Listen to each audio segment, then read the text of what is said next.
जी, मदद मांगना मेरे पैसे में नहीं है। हाँ।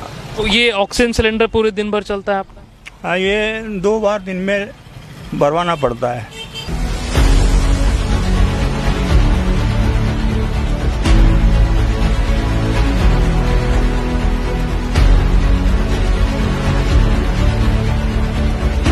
और ये मैं तो भाई आपको सल्यूट है सर, आप वाकई और हमारे से हमारी किसी भी तरह से कोई आगे भी मदद की बात हो तो आप हमें जरूर कर सकते हैं, कांटेक्ट कर सकते हैं। मैंने ऐसा पुरुषार्थी आदमी और ऐसा खुददार आदमी जो इतनी बीमारी के बाद में अपने बीमारी को एक साइड में रख करके भरण पोषण के लिए अपनी ईमानदारी से जीवन यापन करने जा रहा है, ऐसे आदमी के दर्शन मुझे पहली बार हुए और मैं खुद कृतार्थ हूँ ऐसे आदमी के दर्शन करके। ये कि मुझे भी लाइफ में अगर मतलब ऐसे कभी संकट आए तो मुझे इसी तरह से जीना चाहिए। तो जैसे हमारी इनसे बात हुई तो 60% जो इनके लंग्स हैं वो खराब हो चुके हैं। बड़ी बात ये नहीं कि रिक्शा चला रहे, लेकिन किस एज में चला रहे, किस स्थिति में चला रहे, ये बड़ी बात है। ये आप लोग देख सकते हैं, ऑक्सीजन सिलेंडर रखा हुआ है, इस पर ये है, लेकिन किसी से मदद नहीं मांग रहे, अपना ई रिक्शा चलाकर गुजारा कर रहे हैं। कुछ लोग तो डर भी जाते हैं कि हमें ना लग जाए ये बीमारी। डर के मारे बैठते भी नहीं रिक्शा में, लेकिन मैं फिर मुंह ढक लेता हूँ ताकि लोगों को पता ना लगे कि मैं बीमार हूँ। लेकिन ये लगने वाली नहीं है, ये लगने वाली बीमारी नहीं है। नमस्कार, आप लोग देख रहे हैं आई प्रेस इंडिया और मैं हूँ आपके साथ हेमंत। हिम्मत है मर्दा तो मदद है खुदा, ये आपने लाइन सुनी होगी। अगर आप हिम्मत करें तो कोई भी काम आसान हो सकता है। हमारे साथ एक 62 उम्र के बाऊजी हैं जो मेहनत करके ई रिक्शा चला रहे हैं। लेकिन बड़ी बात ये नहीं कि ई रिक्शा चला रहे, लेकिन किस एज में चला रहे, किस स्थिति में चला रहे, ये बड़ी बात है। ये आप लोग देख सकते हैं, ऑक्सीजन सिलेंडर रखा हुआ है, इस पर ये है, लेकिन किसी से मदद नहीं मांग रहे, अपना ई रिक्शा चलाकर गुजारा कर रहे हैं। तो इनकी खबरें आप लोगों ने बहुत जगह पढ़ी होंगी, बहुत जगह देख ली होंगी। ये आपको सोसाइटी में प्रेरणा भी देते हैं कि भाई अगर आप कोई काम करने की सोचे तो कर सकते हैं। तो जैसे हमारी इनसे बात हुई तो 60% जो इनके लंग्स हैं वो ख़राब हो चुके हैं, तो लेकिन उसके बाद भी ये ई रिक्शा चला रहे हैं और अपना गुजारा कर रहे हैं। ये इनका जो घर है वो तेलीवाला रेलवे स्टेशन के पास है। हमारे साथ वरिष्ठ पत्रकार तपन सुशील जी भी हैं, ये भी यहीं पर थे, तो हमने कहा चलो एक साथ बातचीत करते हैं। तो सबसे पहले सर से बातचीत करें, फिर आपसे। तो सबसे पहले बताइए कि आपने ये नहीं सोचा, हम लोग बहुत लोगों को देखते हैं कि भाई जिनकी स्थिति ऐसी हो जाती है, कुछ शरीर में दिक्कत आ जाती है तो लोगों से मदद मांगने लगते हैं, तो आपने नहीं सोचा, आपने सोचा मैं ई रिक्शा चलाऊंगा? जी, मदद मांगना मेरे पैसे में नहीं है। हाँ, ई रिक्शा चलाना ज़्यादा बेहतर समझा मैंने। अच्छा, तो किस समय से किस समय तक आप चलाते हैं, कैसे क्या है? 10 बजे से रात के 8 बजे तक चलाता हूँ। सुबह 10 बजे से रात के 8 बजे तक? जी। तो ये ऑक्सीजन सिलेंडर पूरे दिन भर चलता है आपका? हाँ, ये 2 बार दिन में भरवाना पड़ता है। 2 बार? हाँ, एक बार सुबह को, एक बार शाम को।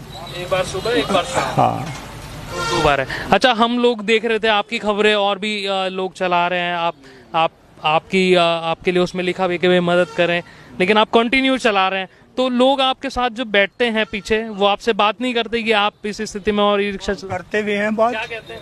कुछ लोग तो डर भी जाते हैं कि हमें ना लग जाए ये बीमारी। डर के मारे बैठते भी नहीं रिक्शा में, लेकिन मैं फिर मुंह ढक लेता हूँ ताकि लोगों को पता ना लगे कि मैं बीमार हूँ। लेकिन ये लगने वाली नहीं है, ये लगने वाली बीमारी नहीं है।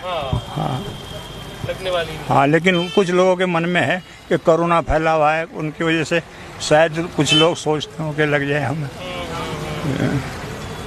तो आपसे और भी लोगों की बात हुई होगी, तो क्या कहते हैं कि भाई थोड़ा आराम आप कर लीजिए? आराम करने के लिए बोलते हैं, डॉक्टरों ने भी आराम करने के लिए कहा है, लेकिन कहीं ना कहीं जो है भरण पोषण अपना करने के लिए करना ही पड़ता है। अच्छा, मुस्कुराहट भी है लेकिन आपके चेहरे पे, ये बड़ी बात है।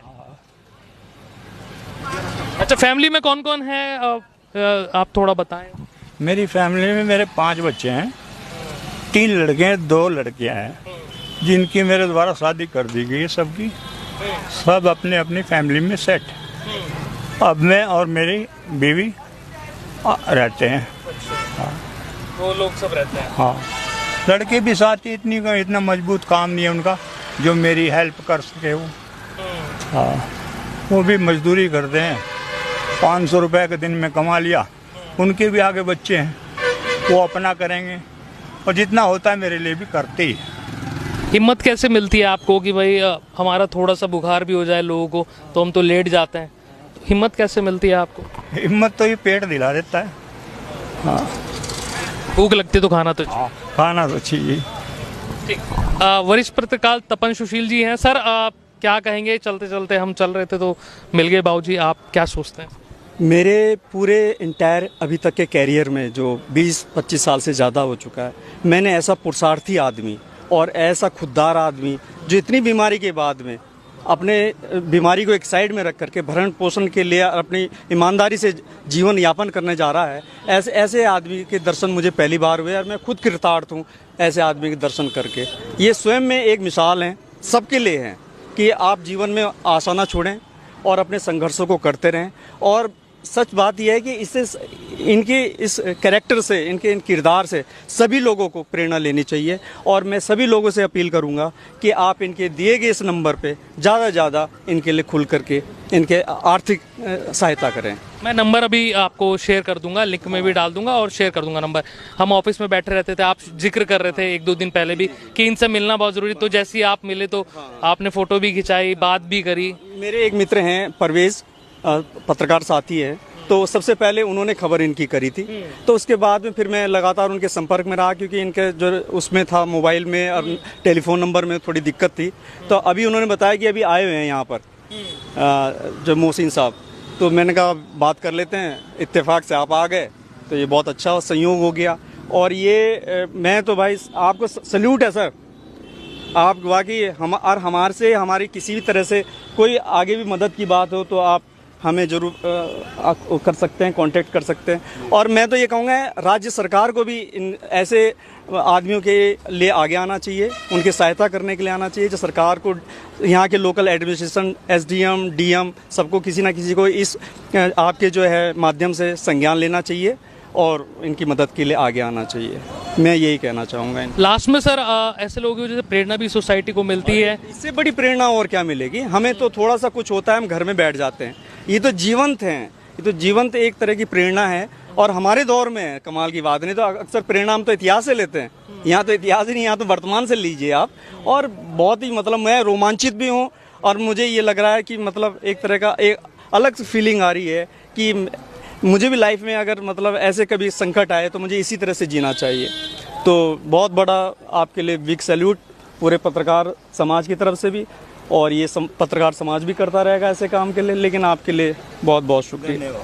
तो thank you so much sir. और नंबर, जिस नंबर की बात कर रहे थे आप नंबर नोट कर सकते हैं, अगर आप कुछ हेल्प करना चाहते हैं तो हेल्प कर सकते हैं। इनका जो फ़ोन पे या गूगल पे जो नंबर है वो है 9568269943। मैं स्क्रीन पे भी एक बार डाल दूंगा, एक बार रिपीट कर देता हूँ, 9568269943। और इस नंबर को मैं डिस्क्रिप्शन में भी डाल दूंगा, वहाँ से भी आप लोग ले सकते हैं। तो ये सोसाइटी के लिए भी, हाँ सर, हम सभी की अपील है ये ज़्यादा ज़्यादा इनके लिए आर्थिक लाभ करें और ये अपना समुचित इलाज कराएं। और देखिए सबसे बड़ी बात तो इनके फेफड़े हैं जो 60% से ज़्यादा हैं, वो कह रहे हैं कि बिल्कुल ख़राब हो चुके हैं, लेकिन उसके बाद इतनी हिम्मत है तो बहुत बड़ी बात है ये। ठीक, थैंक यू सर। और सैल्यूट आपको, जो काम आप कर रहे हैं उसके लिए बहुत हिम्मत की शायद ज़रूरत है। तो अब जितने लोग इस वीडियो को देख रहे हैं, ज़्यादा से ज़्यादा आप लोग शेयर कीजिए ताकि इनकी हेल्प हो पाए। और बने रहिए आप लोग आई प्रेस इंडिया के साथ। बहुत शुक्रिया आप सभी लोगों का।